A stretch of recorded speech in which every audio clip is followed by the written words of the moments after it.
Viral হয়েছিল সন্দেশখালীর BJP নেতা গঙ্গাধর কয়ালের ভিডিও প্রকাশ্যে আসার পরেই প্রশ্ন ওঠে যে এই গঙ্গাধর কয়াল যিনি অভিযোগ করছেন বা যে ভিডিও ভাইরাল হয় যে নির্যাতন আদেও হয়েছিল কিনা, কিন্তু ফের একটা ভিডিও প্রকাশ্যে আসে আর সেখানে আরো একটা প্রশ্ন সামনে চলে আসে, আসল নকল লড়াই। কারণ নির্যাতনের মুখ কি হবে, এই নিয়ে আসল নকল লড়াই।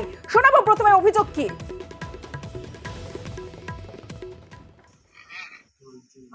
আমরা নির্যাতিত মায়েরা যদি সন্দেশখালীতেই পড়ে আছি, তাহলে আমাদের মুখ নিয়ে কারা গিয়েছে এটা তো আমাদের জানার প্রয়োজন আছে। আর ওখানে যে রাষ্ট্রপতি ম্যাডামের কাছে গিয়েছেন আমাদেরকে জানিয়েছিলেন, আর আমরা আন্দোলনের আমরা নির্যাতিত, আমরাই আন্দোলনের মেন মুখ। আমাদেরকে না নিয়ে গিয়ে অন্য কাউকে সাজিয়ে নিয়ে গেছেন, ওনার সাহসটা কে দিয়েছেন? অনুপ দাস, খবর পেয়েছি যে অনুপ দাস নিয়ে গেছেন। অনুপ দাস তো ভিতরে শিবুর কাছ থেকে মাস গেলে 10,000 টাকা করে, শিবুর হাজারের কাছ থেকে মাস গেলে পয়সা নিত। তাহলে ওনার সাথে খবর আছে যে পদ্মা মন্ডলও গেছেন। তাহলে কি আমরা এটাই জানবো যে পদ্মা মন্ডল টিএমসির লোক, উপরে বিজেপি করে? কোন ঘটনার পরিপ্রেক্ষিতে এই আসল নকল লড়াই? রাষ্ট্রপতির সঙ্গে কয়েকজন মহিলার দেখা করা, সেই দেখা করা নিয়েই আসল নকল লড়াই। সরাসরি চলে যাব, অনুপম রয়েছে আমার সঙ্গে, অনুপমের সঙ্গে কথা বলবো। অনুপম, একটা বিষয় যে এই যে অনুপ দাসের কথা উঠে আসছে, বিজেপি নেতা, তিনি কি আদেও বিজেপি নেতা? অনুপ দাসের সঙ্গে কি তোমার কথা হয়েছে, তুমি গিয়েছিলে, ঠিক কি জানা গেছে?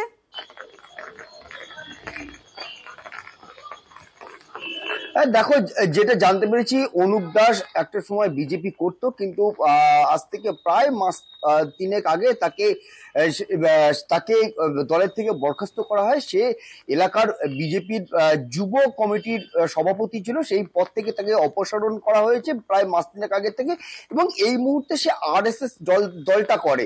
এটা কিন্তু তার পরিবারের তরফ থেকে কিন্তু পরিষ্কারভাবে কিন্তু জানিয়েছে।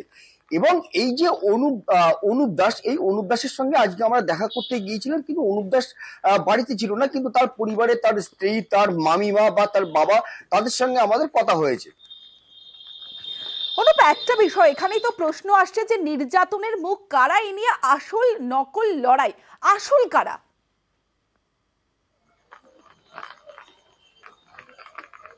হ্যাঁ, দেখো, আসল কারা নকল কারা, এইটা একটা বড় প্রশ্ন কিন্তু এই মুহূর্তে উঠছে। তার কারণ এই যে রেখা পাত্র, পিয়ালি দাস ওরফে মাম্পি, তারা কিন্তু তাদের যে ভিডিওটা আজকে ভাইরাল হয়েছে তাতে কিন্তু পরিষ্কারভাবে রেখা পাত্র বা পিয়ালি দাস ওরফে মাম্পি তারা কিন্তু বলছে যে আমরা আন্দোলন করেছিলাম, আমরা সেদিন প্রধানমন্ত্রীর সঙ্গে দেখা করতে গিয়েছিলাম, তাহলে রাষ্ট্রপতির কাছে কারা গেল, রাষ্ট্রপতির কাছে কোন আন্দোলনকারীরা গেল, এবং এই যে অনুপ দাস কাদেরকে নিয়ে গেল, এই প্রশ্নটা কিন্তু রেখা পাত্র, পিয়ালি দাস ওরফে মাম্পি এরা কিন্তু করছে। কিন্তু যাদেরকে নিয়ে গেছে এই অনুপ দাস যাদেরকে নিয়ে গেছিল, আমরা কিন্তু সেই রকম সেই যাদের যেসব আন্দোলনকারী তাদের মধ্যে একজনের বাড়িতে গিয়েছিলাম, তার সঙ্গে দেখা না হলেও তার স্বামীর সঙ্গে আমাদের কথা হয়েছে।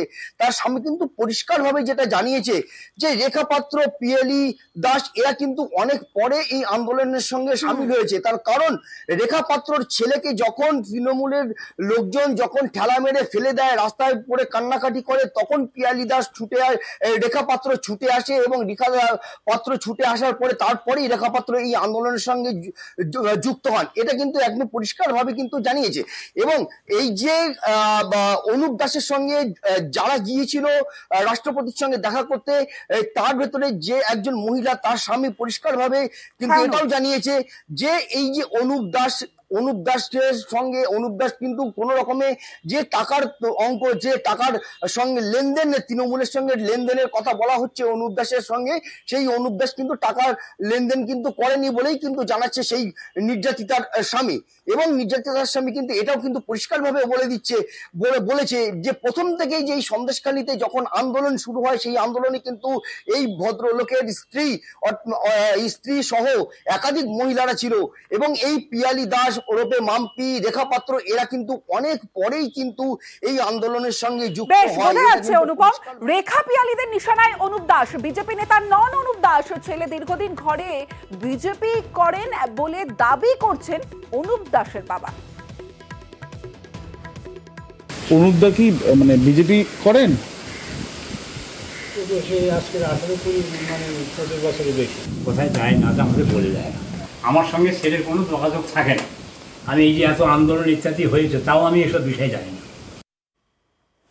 যেমনটা আমাদের প্রতিনিধি অনুপম বলছিল যে যারা রাষ্ট্রপতির কাছে গিয়েছিলেন তাদের মধ্যে এক মহিলা অর্থাৎ নির্যাতিতার স্বামীর দাবি আন্দোলন শুরুর সময় রেখা পাত্ররা ছিলেনই না। একটা কথা, যখন আন্দোলন এইখানে সর্বপ্রথম শুরু হয় তখন এই রেখাপাত্র কোথায় ছিল? রেখাপাত্র তখন প্রথম আন্দোলনে রেখাপাত্রের মুখ দেখা যায়নি। সর্বপ্রথম আন্দোলন কি নিয়ে শুরু হয়েছিল সেটা রেখাপাত্রও জানে না। এই মাঝের পাড়ায় আমার ওয়াইফ সর্বপ্রথম, আমার ওয়াইফ আগে বেরিয়েছে, তারপরে আমাদের মাঝের পাড়ার সমস্ত মহিলারা বেরিয়েছে। ওনারা কি দেখতে এসেছিলেন সেই সময় যে আমার ওয়াইফ আন্দোলনকারী না, বিক্ষোভকারী না? ভেরিফাই করুক, আর যে ভিডিও ফুটেজ প্রথম থেকে আছে সেই ভিডিও ফুটেজটা নিয়ে আপনারা ভেরিফাই করুন আর কোর্টে গিয়ে ভেরিফাই করুন। তখনই বুঝতে পারবেন যে আমার ওয়াইফ প্রথম থেকে আন্দোলন ছিল কিনা আর আমার ওয়াইফ অত্যাচারিত হ্যাঁ কিনা। তবে অনুপ দাসের পাশে দাঁড়িয়েছেন বিজেপি নেতা শ্রমিক ভট্টাচার্য। তবে রেখা পাত্ররা যে বক্তব্য রাখছেন তাতে দলের যে সুবিধা হচ্ছে না তা বুঝে ম্যানেজ করলেন শ্রমিক ভট্টাচার্য। যে অনুপ দাসের নাম উঠে এসেছে সেই অনুপ দাসকে ব্যক্তিগতভাবে আমি 20 বছরের বেশি সময় ধরে চিনি। সে দীর্ঘদিনের বিজেপি কর্মী, আমাদের ভূ সংগঠনের সঙ্গে যুক্ত। সন্দেশখালী থেকে যারা রাষ্ট্রপতি ভবনে গিয়েছিলেন তারা প্রত্যেকে প্রতিবাদী, প্রত্যেকে ওখানে আন্দোলনে সামিল হয়েছিলেন। হ্যাঁ, তখন হয়তো রেখাপাত্র তাদের চিনতেন না। সাধারণ মহিলারা আন্দোলনে সামিল হয়েছেন, ফলে প্রত্যেকে চেনা সম্ভব নয়। সেই বিভ্রান্তি থেকে, কোনো রটনা থেকে এ ধরনের বক্তব্য আসতে পারে।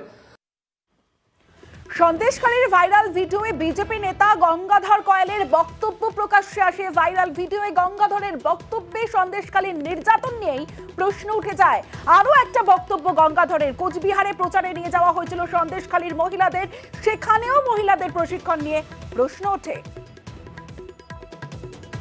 এমন মহিলা নিয়ে গেছে নাকি কোচবিহারে একটা সভাতে, যেটা আমাদের শান্তনের এরিয়ায় একটা মিস্ত্রি, মেয়েটার নাম অলকা মিস্ত্রি না কি একটা, লতিকা মিস্ত্রি, লতিকা, ও নাকি বিবৃতি উল্টো দিয়েছে ওখানে গিয়ে। কোথায় গিয়ে? ওই কোচবিহারে কোনো একটা সভাতে নাকি, জলপাইগুড়িতে। আর কি বিবৃতি দিয়েছে? বিজেপির এগেনস্টে, যে আমাদের বিজেপির যারা আছে তারা, মহিলারা আছে, তারা অরিজিনালি করেনি, আমাদেরকে পাত্তা দিচ্ছে না বলে এইভাবে আর বিবৃতি দিয়েছে যে আমরা আন্দোলন করেছি, আমাদেরকে আর প্রায়োরিটি দেওয়া হচ্ছে না, যারা আন্দোলন করেন তাদেরকে প্রায়োরিটি দেওয়া হচ্ছে বা সম্মান করা হচ্ছে। প্রথমে কি এটা আপনারা শিখিয়ে পড়িয়ে দিয়েছিলেন যে কি কি বলতে হবে? কাকে? মানে এদের কি ট্রেন্ড করা হয়েছিল? এদেরকে কারা ট্রেন্ড করিয়েছে আমি জানি না, যাদেরকে নিয়ে গেছে। না, আপনাদের যদি ট্রেন্ড করায় না, আমাদেরকে বলা হয়নি তো যে আমাদের তরফ থেকে দেওয়া হবে, তাহলে তো আমরা অরিজিনাল মেয়েদের তো পাঠাবো। মানে যারা আপনাদের, মানে আপনারা ট্রেন্ড করতেন, ট্রেন্ড ছাড়া তো হবে না। ট্রেন্ড ছাড়া কি বলবে না বলবে তাদের বুঝিয়ে দিলে পরে তো, ট্রেনিং এর পরে ওইটা বলা যাবে।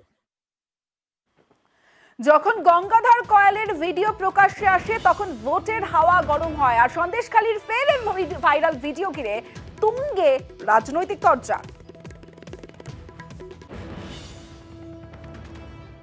বিজেপির বসিরহাটের প্রার্থী, যার সাথে স্বয়ং প্রধানমন্ত্রী কথা বলেছেন এবং যিনি 2000 টাকা নিয়ে মিথ্যে মামলা করেছে গঙ্গাধর কয়ালের কথায়, সেই রেখাপাত্র বলছে যে বিজেপি যাদেরকে রাষ্ট্রপতির কাছে নিয়ে গেছে তাদেরকে সাজিয়ে নিয়ে গেছে, তারা আন্দোলনের মুখ নয়।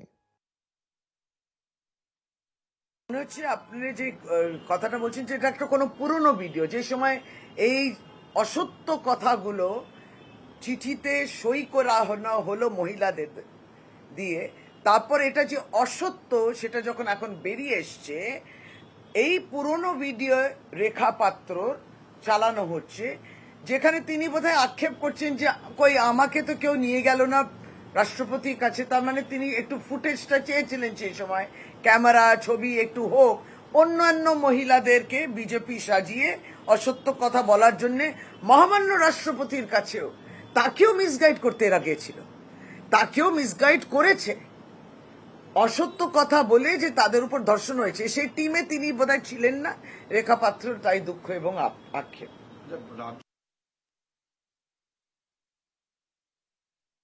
রেখাপাত্রর মতো একজন দলিত পরিবারের, তফসিলি পরিবারের গরিব মেয়েকে পিসি আর ভাইপো এত ভয় পাচ্ছে, এটাই সবচেয়ে বেশি আমাদের কাছে গর্বের। এই লড়াইতে গরিব জিতবে, রেখা পাত্র জিতবে। ওখানে হাজার হাজার লোক ভিকটিম, কে জানে, খালি যাদের সামনে আনা হয়েছে বা বলছে তারাই ভিকটিম।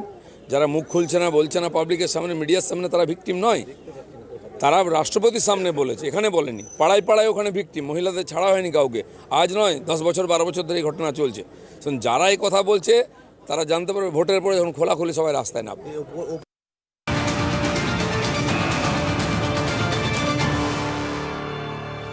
পুলিশের নোটিশ সন্দেশখালীর পিয়ালিকে। সন্দেশখালী থানায় হাজিরার নির্দেশ। পিয়ালি ওরফে মাম্পির বিরুদ্ধে অভিযোগ, ধর্ষণের অভিযোগ করানোর জন্য সাদা কাগজে সই, মুখ খোলায় হুমকি দেওয়ার অভিযোগ। পিয়ালির বিরুদ্ধে অভিযোগ মিতা মাইতি।